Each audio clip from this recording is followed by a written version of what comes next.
nangamba tusooke tukinoonyerezeeko tukyogere nga tumaze okikakasa nabadde nga natera okujja live so saasobodde kukyogerako kuba nabadde sina bukakafu bwakyo ne mmala okunoonya ku Comrade Masaaba okuva jjo okutuusa lwe tukakasizza nti Masaaba yabuzibwawo.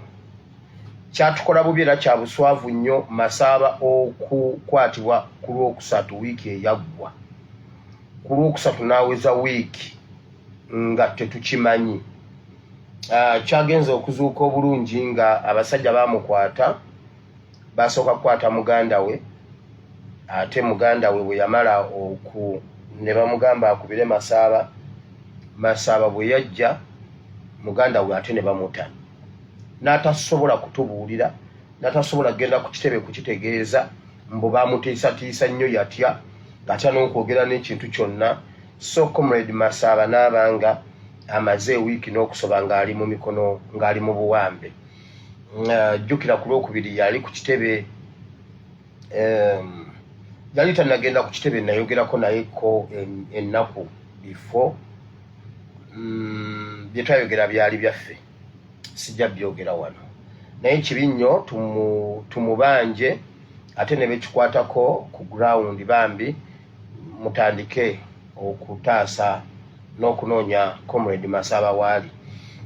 Nange ngezaako okuva jjo mu channels ziri zonna nga bulijjo bwe tutera okukola nga bwe twasobola okunoonya Jamshid Kavuma ne tunoonya Haitawa n'abalala be tusobodde okuba nga tusobola okumanya wa we bali na kinaki. Ngezaako nnyo naye Masaaba okuva lwe nakitegedde eggulo mu sakozi ze nsobola okuyitamu sinaba mufuna sinaba mulaba naye tugende mu maaso n'okumubanja. Comrade waffe tumubanje paka tumubanje. Eyo nga nvuddeyo ensonga ya Ssaabasajja Kabaka jjo twafunye breaking news okuva ewa Teacher Lumbuye. Still nange leero nsibye ndibbiza amasimu Pastor Kabaka aliwa nga bwe mumunoonya bwe munoonya musituke tunoonye Ssaabasajja Kabaka. Weeru yavaayo naye ate Uganda taliiyo kati Ssaabasajja Kabaka ali luddawa? Nga bwe mumunoonya naffe bwe tumunoonya, nga bw'abaluma nange bwannuma, nga bwe muli nange bwendi. Mu bujjanjabi yavaayo, Uganda teyatuuka, tewali amanyi kimukwatako. Nga bwe muli nange bwendi. Ngezezzaako okutaganjula Mpoma satellite amaaso gonna sayidi eno.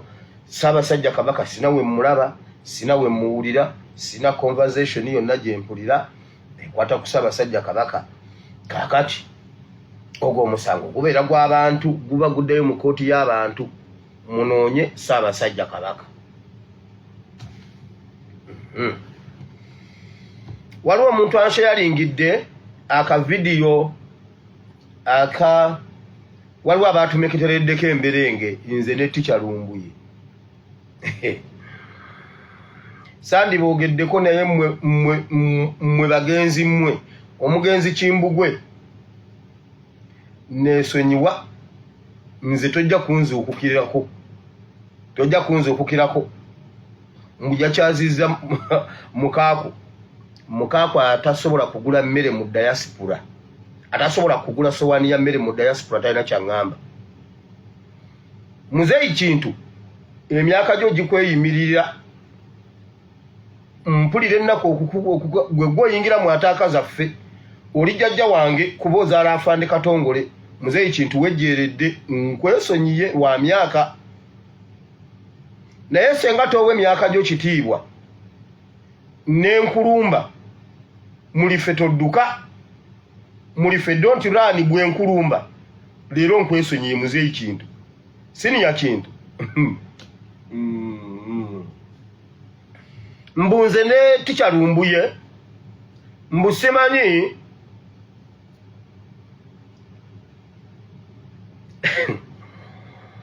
mbutuyimbulira abantu mbuno babalumbe. Mbera tusobola okulowooza mbuno tukola nnyo mbu naye simanyi mbuno waliwo baani mbu babateeka kalabba ku lwa rediyo Katwe. Ekintu kye nsobola okuwa Uganda ne Sejjusa ne Sikyejjusa ne mukyala wange namuteekateeka dda n'abaana n'Afande Katongole bwe nfanga ku lwa Uganda batundanga byonna ne bapangisa bandi ku lumbe lwange ne bakuba bandi.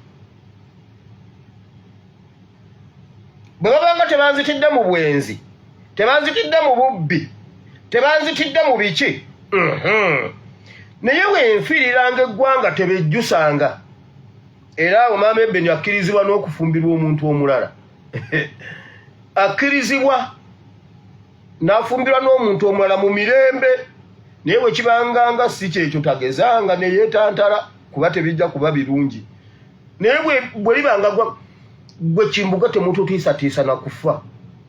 Kimbugwe yagambye mbu wano Lumbuye ya exposinga adresi yange. Era balina omuze okugamba ndowooza mutegedde ekyokukola abantu, mutegedde ekyokukola. Mbunze nayimbulira ani? Lubega Mukaku ayina ewuwe okakasa. Ekirala Abaganda bagamba akatali kabbe amagumba bw'olya osuula mu mulyango. Lwaki mwekweka abantu? Lwaki temwagala abantu bamanye we musula? Wama bannayuganda mugende mukyalireko His Excellency abeera Magere, mugende mumukyalireko. Kakati ogw'omusango lwaki bwe ŋŋamba abantu okugenda okulabako ewa Lubega Mukaku guba musango? Nsiiba ndagirira abantu ewa Afande Katongole taliiyo okyamira Buwama.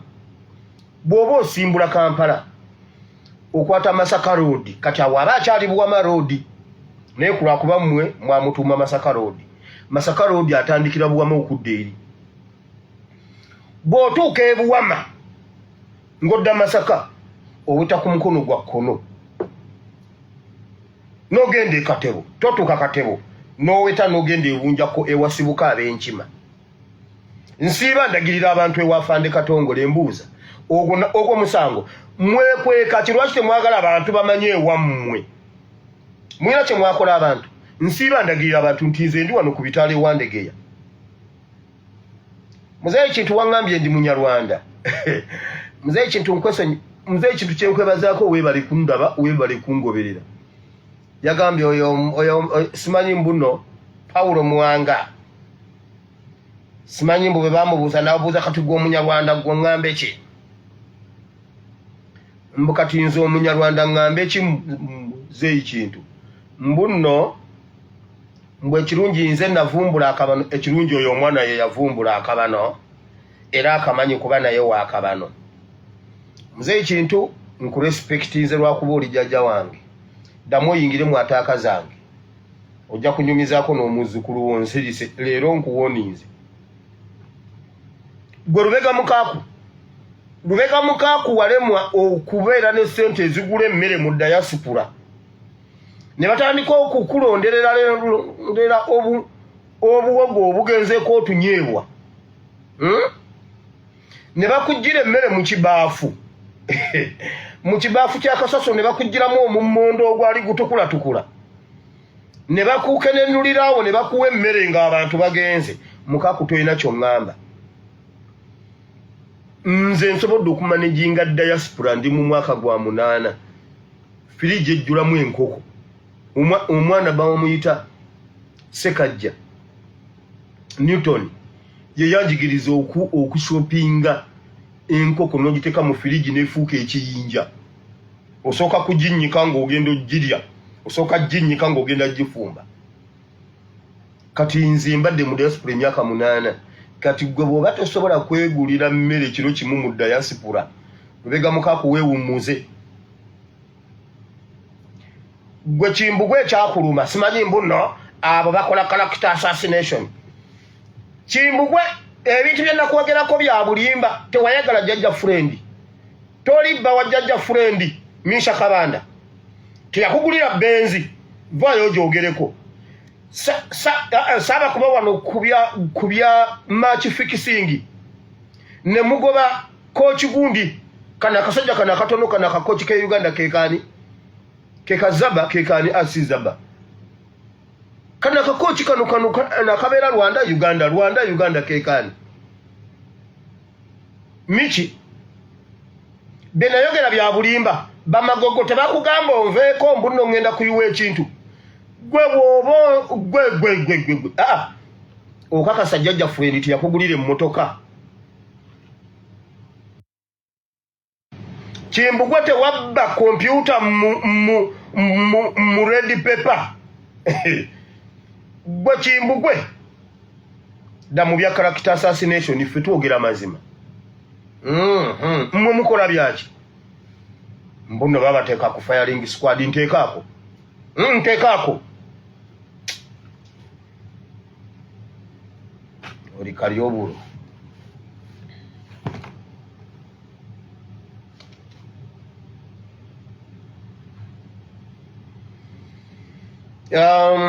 Tichalumbye jo yatuwadde details z'ebintu ebyabadde bitambula Canada waliwo ababimbuuzaako ebyekipapula kambabulye oyo simanyi Kayanja simanyi biki oyo ali e Uganda tasobola na kuwandiika linnya lye nze nali manyi nti mu Uganda nze nsinga obusiru nga mmanyi ku layini y'abasiru ate nze nsembe emabega naye nagenda okukizuula ng'ate emabega wange waliyo oyo omulenzi talina magezi gakola kiwandiiko ekyo nali mmanyi mu Uganda omusiru asinga yaba asinga mu kirasi y'abasiru oba yaba asemba ndowooza yaba asemba oba yaba aso nali mmanyi mu Uganda nze nsembayo okuba omusiru naye nakizuula jjuzi nti waliyo abasiru abansinga so tukyalumbiye ebintu bingi nnyo yabinnyonnyodde eggulo sisobola biddamu kuba oli profesa naye omwami gwe bayita Sebugwawo Dennis ye yabadde emabega w'ekipapula ekyo byonna mwabitegedde era abantu mwenna bali mu Canada tebabatiisatiisa mbu waliwo agenda obba diporting obbazaayo wako olw'ebyo mmwe bwe mukizuula nga muli threatened ne Canada mwe mutubuulire kati tuyogere ne chapters eza diaspora US UK bani bekalakasize ku embassy za Canada ejabba sesema tewali tuli ebyokulwanyisa ebyaffe si bya mubiri na musaayi naye by'amaanyi eri Katonda mu kumenya ebigo kakalaamu simanyi nani mukwano gwange wisdom tebabatiisa mukole bye mulina okukola ekyo kibalage nti nno babanoonya ewaka ne mu kibira bwe baba nga basobola n'okubanoonya eyo ate olw'e Uganda gwe wisdom kaye senga tewawulira ddoboozi lya nabbi senga tewawulira ddoboozi lya Gabudyeri nti dduka e Uganda weewaawo kaye senga oli mufu kaye waaliganya okuwulira kyenkugambye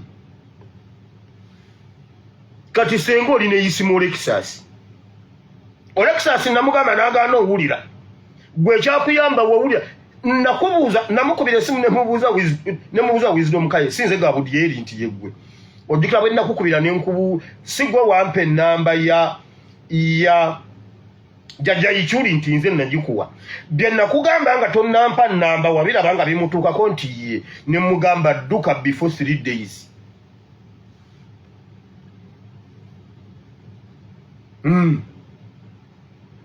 sinze Gabudyeri bannange projekiti ya Brian White bannange yabatuulidde okimanyi Brian White babadde bamuleesa atuyingize 225 nga ffena ku social media tuli ku Brian White maama nnyabo omusimbi sinze Gabudyeri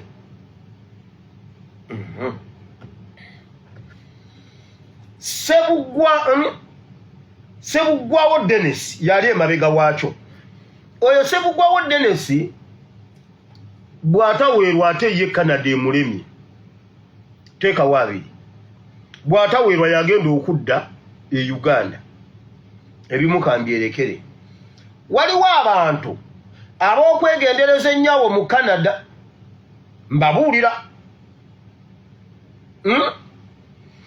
waliwo abantu abali awe Canada nga bakolagana ne gavumenti ya Museveni ba minister bali mu kuddusa baana baabwe bawandiisizza famire zaabwe sawa yonna ziyingira Canada. Over 300 people bagenda kuyingira Canada nga gavumenti nga babakungu ba gavumenti babaddusa mu Uganda babaleeta Canada. Waliwo omuntu ali e Canada ali mu kukola ku nsonga zaabwe era gwe bayisaamu ssente aguze ebizimbe aguzeeyo ebintu ng'abigula ng'ebibye naye nga byaba minisita ssente yamuwi wa musolo. Waliwo omwami bamuyita Reverend Joseph Kirya owa Jordan Ministries. Agula ennyumba agula amayumba alina amayumba n'agafuula simanyi ne yeefuula Land Road e Canada. Genda mu Google oteekemu Stepstone House oba houses oteekemu teekamu ekigambo ekyo ogenda mulaba n'ennamba ye y'essimu kweri Stepstone.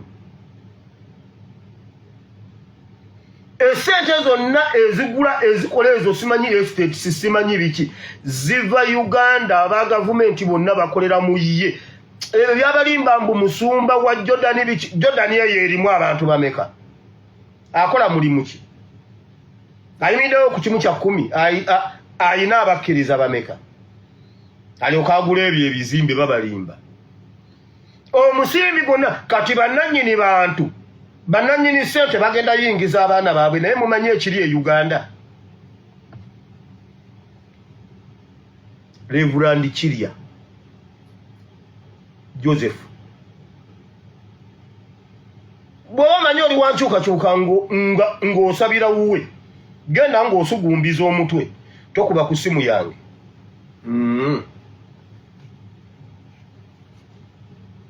So Canada mwenna bagende Canada olw'enkyukakyuka nga mugenze mugundi temutya Mukama Katonda alina mmwe.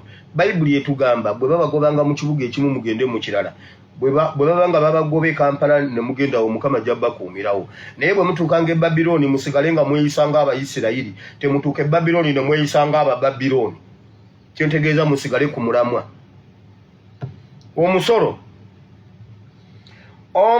Museveni mwamuwadde olaba ebyo ebyabasuubuzi bye beekalakaasizza wulira gye biggweredde. Buli muntu wenna nga olina emmwanyi bagenda bateega ku byuma by'emmwanyi buli kilo 10 bakusalako kilo 18.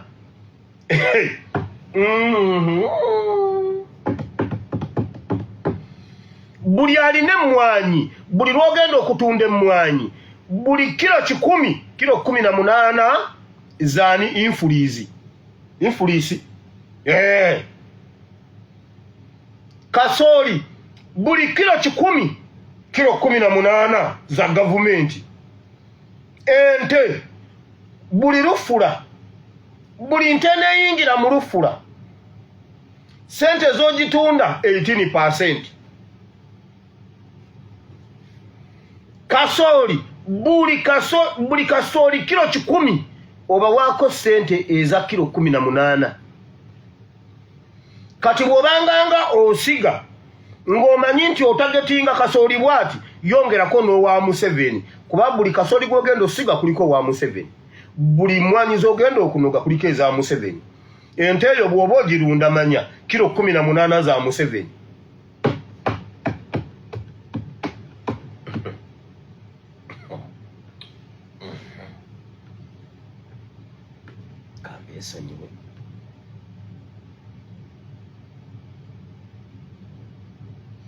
Tewali nnyo kyamaanyi kirimu State House okujjako okusamira.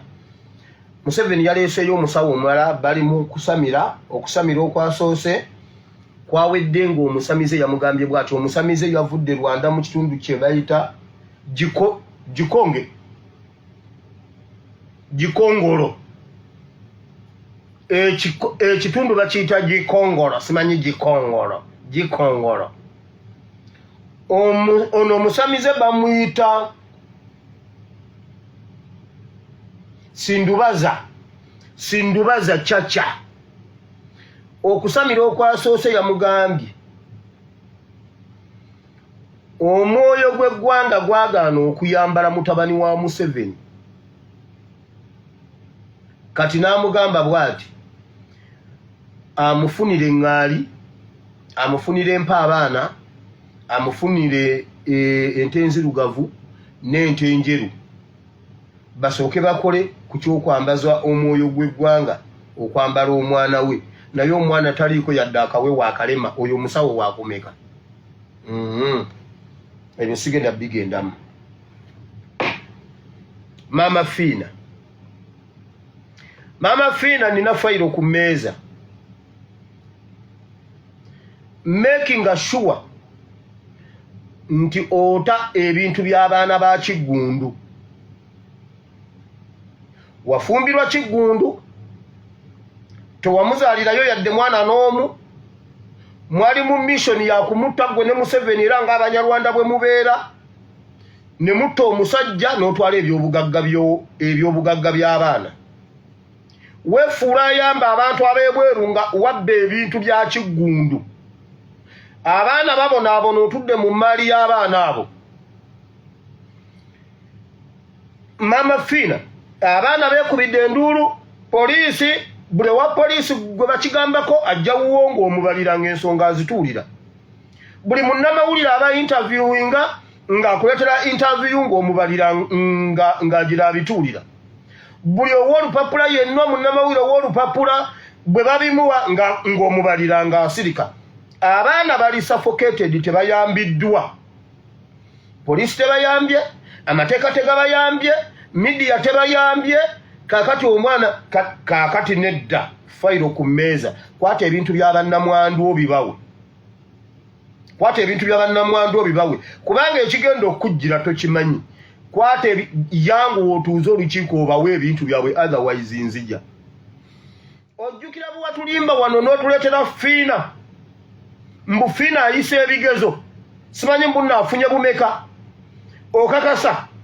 Kati n'omuntu gwe wapangisa okutuula mu kifo eyatuula mu linnya lya Fiina n'amukolera ebigezo mumanyi.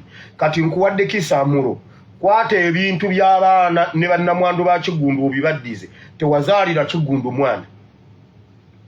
Wali ku ddiru yakutta Kiggundu. Ati Mugabe mugenda kunteka ku firing squad. Mugenda kunteka Kalabba. Kale munteke Kalabba. Byebyo bitabuse.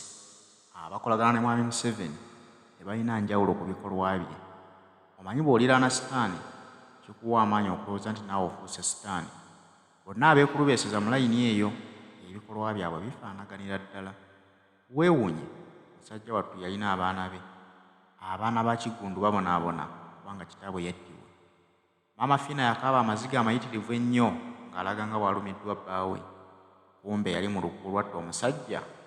Weebuuza nti kati bo baagala ki mu nsi eno? Ossa omusajja omulesezza obwana bwe, naye at least n'obutono bw'abalekedde nabwo ate mubuwambye mubwekomezza. Abaana abo ddala mu nsi muno mubalowooleza ki? Kubanga tebakyaliko muyambi. Mwabeeraga nti ssente muyina muzigaba mu kamera ate nga muzigabira abantu be mutalinaako kakwate.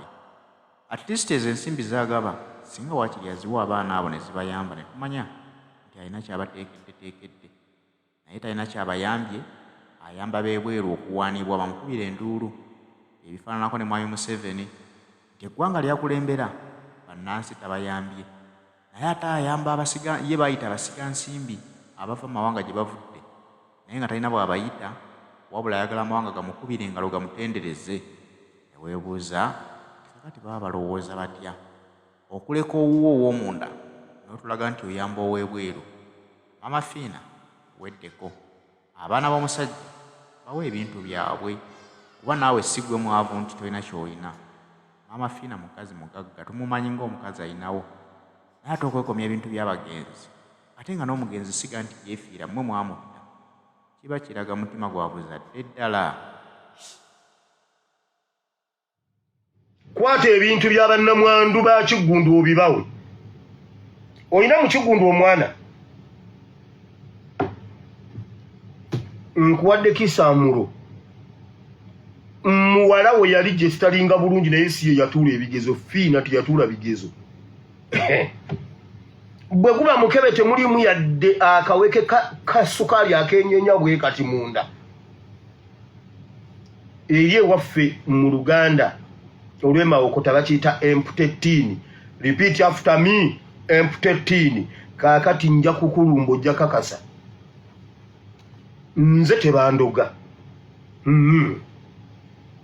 era mwali muntiginya gwe ne Museveni ne munkongokako nze tebandoga tebangulirira tebantiisatiisa ogenda kumpulira Mama Fina ate New Vision ekutya poliisi ekutya katuwere nembe naawe mukatemeyo katambule mukamuwe Mama Fina nzija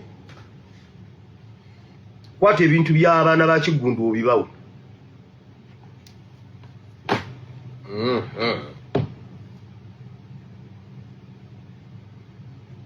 awali obwenkanya embase ye Saudi